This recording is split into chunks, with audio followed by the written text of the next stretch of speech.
Hey, Brian Hawkins, Next Step Survival, and today I want to talk about trauma kits, putting together a trauma kit.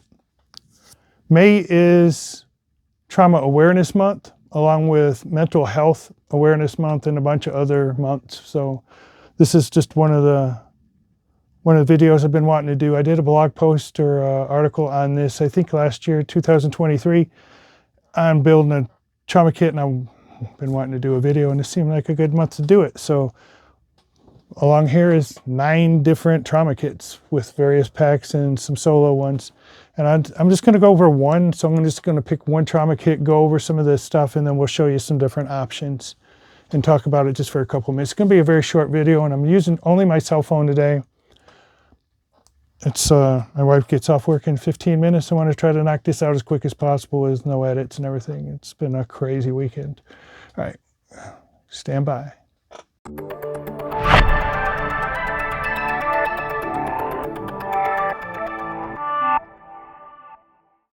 All right, so here's the trauma kit I'm going to go over, and then we'll just like point at some more packs. We don't need to go through all of this. So this is I don't remember just Condor. I don't remember the brand name of this. It's one of those 3-part rip away. So this stays attached in the back of my car to a duffel style pack that I keep in my car full of gear. I have one of these, and then I have a first aid kit somewhere in here that I pulled off there as well. And this is just so I can rip this off using a Velcro and carry this instead of trying to lug that huge duffel bag to wherever I need it. On the outside, I have a cat tourniquet, some trauma shears, pin light, and I mean, we're not doctors, right? So you don't have to get one of these medical ones. Just just a flashlight. You don't know if you're going to be out in the daylight, inside, in dark, whatever. A little Sharpie to write down the time if you have to apply a tourniquet. And I like the tourniquet on the outside so you can access it with one hand, and it's already opened up and ready to go. So you don't have to, if you have to do a self-application, try to finagle that thing open and everything with one hand. Inside, on the CPR mask, I've taken a couple of CPR. I actually used to teach CPR in the Army for a little while, and things have changed. So you don't necessarily need this. I think one of the methods that they're teaching now is compression only. So you do you. Current CPR class is in future for me, just waiting for an opening, and I kind of recommend it for everyone. So let's see if that's in sight. Yeah. So in this first pouch here, I just have a compression dressing. It's just an extra. Then Mylar blanket and a triangular bandage. Those are in there because it's less likely I'm going to need to access those right away. As soon as you get the bleeding under control, you're going to want to cover the patient or yourself up with this blanket. Try to retain the heat and help, hopefully, to prevent some shock. All right, next we got some wound packing material. This is S-roll gauze from North American Rescue. Wound packing. This is wound packing. Where is it? Oh, same with Quick Clot. So these are packing a wound, and there's classes on doing this as well. There's some videos on YouTube. Well, I'm not going to go into what you do, but it's just not just laying that on top of a wound and thinking you're good. Here's a small 4-inch trauma dressing from North American Rescue as well. By the way, if you're buying stuff like this, and I know if you've watched other videos, you've heard this before, avoid buying this stuff from Amazon. Get it from North American Rescue or at a reputable manufacturer, because there's a lot of junk floating around, and I was a victim of that when I first started out. These are pretty old now. I bought these on Amazon. They're advertised as cat tourniquets, and they're not. They're just knockoffs, cheap knockoffs. And you can break these windlasses pretty easy. The Velcro starts coming apart. These are going to probably fail on you at the worst possible moment. I just wrote junk instead of throwing away. This one's kind of dirty because I took it out in the woods and played with it. But junk training only. So I didn't throw them away because they operate the same way. It's just probably not going to stop to bleed before they break. Then I have some a big roll gauze right here, or roll dressing. Stretch wrap is what I'm trying to say. And here's some roll gauze. This right here is a sterile burn dressing from North American Rescue as well. This is my car. This is when my car hit, and I figured there's a good chance somebody might be a burn victim as well. I carry Narcan with me. I've taken a couple of classes. This is not something I see a lot of people keep in their kits, but it doesn't necessarily have to live in your trauma kit. I keep them in my vehicles and on my packs. And I took a couple of classes, and then every time I take a class, they give us some of these out. So I didn't have to pay for them. And for a while, here in Michigan anyway, they were giving them away at like CVS and Rite Aid. I don't know when they do that, if they'll continue doing that again in the future, but something to look into. It's very simple, and you can save a life if you run across an opioid overdose. And there's some medical tape, some more stretch gauze. I figured these come in handy with all this dressing, so I got plenty. I'm going to pull all that out of there. Like lots of dressing back here. It's just a little one. Abdominal dressing, 4x4s, and some of the stretch gauze would maybe help hold some of that on while you're trying to get everything. Because that tape, if everything's bloody or whatever, tape may not work. It's the same. I have some duct tape in here as well. Just threw that in there. Double chest feel, vented hyphen, and then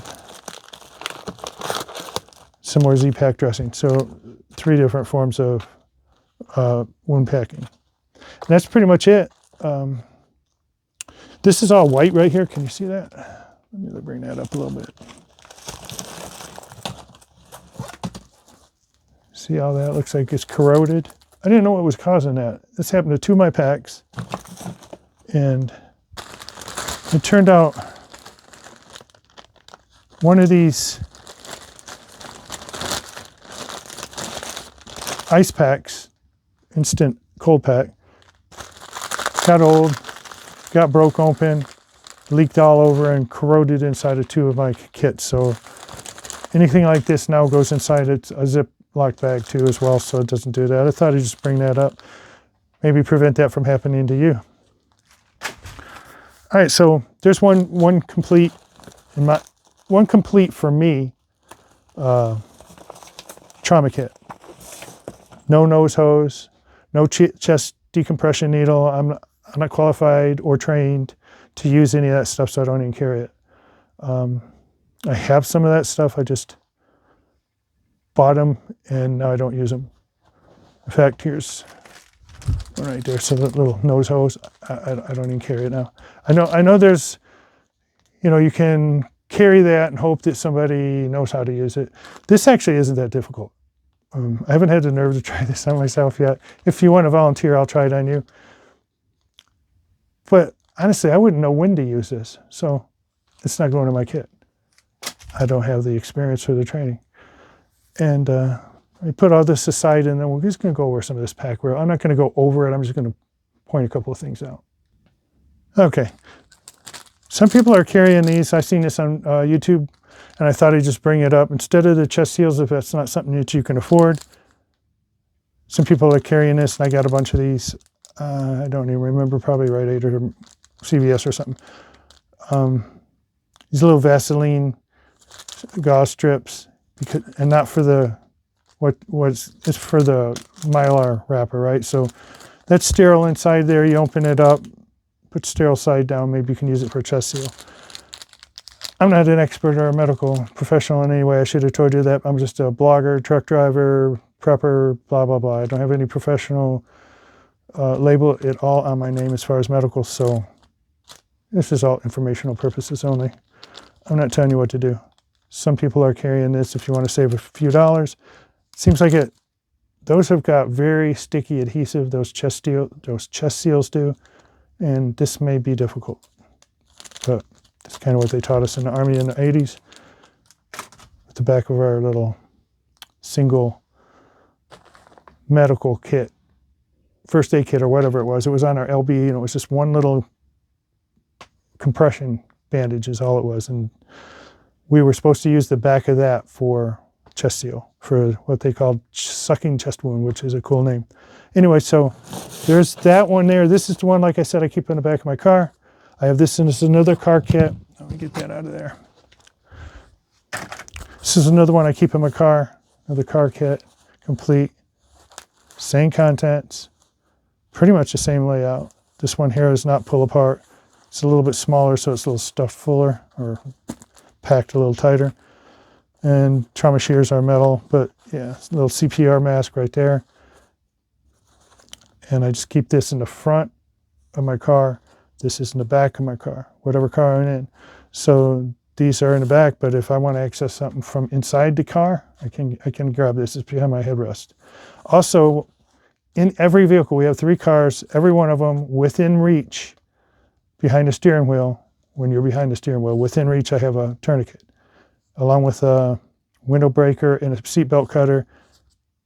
If you need to self-apply a tourniquet and you're wedged in behind the steering wheel, it just makes sense to me that if you're capable, if you're awake and can stay awake long enough to save your own life, maybe that might be something that's not, 15 feet behind you, behind a, the bed of a truck or something. Then I have, this I bought from Bloom and Doom, Doc Bones and Nurse Amy, and it didn't quite feel right, but it's supposed to be for the range. So it's like, I don't remember what it is, a range blowout kit or something like that. Tourniquet, it has all the same stuff. I didn't like the way it felt on my belt like that, so it's another car kit or something. Extra, it's complete. Trauma kit. So what I went with was this Maxpedition for the range. Maxpedition first aid pouch, and I wear it like this, like a fanny pack. That's what the belt's about. A little cheap Go belt. Yeah, Go belt. I don't even know where I got this little stretchy thing, but it works well. Little quick clips here. Can pull these 2 of the red tabs off. Tourniquet drops in your hand. Shears on the back. And it's a complete trauma kit inside. So when I go to the range, I just strap this on the outside of everything, underneath my shirt, and then we're good to go. This is old 511, what is it, Rush 72 that I bought years ago. And this has a trauma kit, and it's just right there. And I just keep that together when I want to go play out in the woods. I don't have to carry any of this stuff. It's already part of the pack. This is an EDC pack. Video coming soon. I just did one, I don't know, a couple of months ago, I think, or a month ago, on my ridiculous EDC pack. This is a newer version or a new updated alternative that I'm doing for a video. So I've been carrying this every day for probably over a month. And once I get everything ironed out, it's pretty much set up the way I want it. And when I get the time, I'll do a video on that. But this is a rip-away pouch, this bottom part. Let me make sure you can see that. If I wanted to, I could rip this whole thing off. The back zipper here is first aid. And this one here is trauma. Of course, I don't have to rip it out because of the way I have it set up. I'm using a Maxpedition pouch, and there's a trauma kit here. And then, of course, there's a, you see that right there? Yeah. Tourniquet, cat tourniquet right there. So this is a little tourniquet or trauma kit tourniquet. That's just for EDC. You don't have to have a kit or a trauma kit with every pack, every bag, every car. You just need access to one, right? So you can make one and just carry it with you. You don't need all this. I'm just showing you some options here. This is my ridiculous medical bag. And since I'm not a medic or anything, it's just kind of ridiculous, but that's just what I do. This has a complete trauma kit here. And it's a quick open, right? and then another one of these pouches back there. And that just rips off. So those are rip away. So there's 2 complete trauma kits on this particular pack, along with some extras inside that would also help with trauma.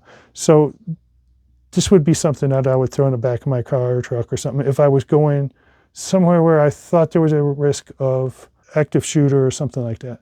Anything where I thought, going into like a danger zone, of course I would wait till the shooting was over and try to do what I could. So, see, 1, 2, 3, 4, 5, 6, 7, 8. There's 8 trauma kits, and here's the 9th one. This is something I put together. I don't know if I did a video on this. It just might have been Instagram. I did this a couple years ago. This even has the tourniquet in here, because with this I went with the SWAT T tourniquet just to make it more condensed. I put this together. Actually, I made a couple of these, and I just carried it in the cargo pocket of my pants. And it works fine, really, in the winter. In the summertime, I started wrapping a bandana around it, because this plastic would start sweating through my pants. So, but I mean, it works. So you don't need any of this. I do like to keep my stuff separate, and I also like to keep my trauma and my medical separate. So if I have a medical kit, for like first aid, I refuse to say the boo-boo kit, because that just sounds ridiculous. Please stop saying that, everybody. One guy says something on YouTube and everybody in the world starts following suit. That kills me. I'm a grown A man. I'm not going to say boo-boo kit. I refuse to. First aid kit. All right, rant over. And trauma kit, I like to keep them separate, but that's just my personal thing. I don't want to be digging through Band-Aids and, triple antibiotic and all that kind of stuff trying to get to a trauma dressing or something. That's just me. But you could just throw stuff in a Ziploc bag. That's all. Just get what you think you need and just throw it in a Ziploc bag. All right, that's it, I think. So that was fun. And my wife got off 5 minutes ago and she didn't interrupt me, so we're good. I got this thing done. I'll get it online quick. If you have any questions, comments, feel free down below in the comment section, whether on YouTube or wherever you might be watching this on Next Step Survival. And if you found any value in this, obviously just hit the like button or subscribe. Brian Hawkins, Next Step Survival. We'll see you.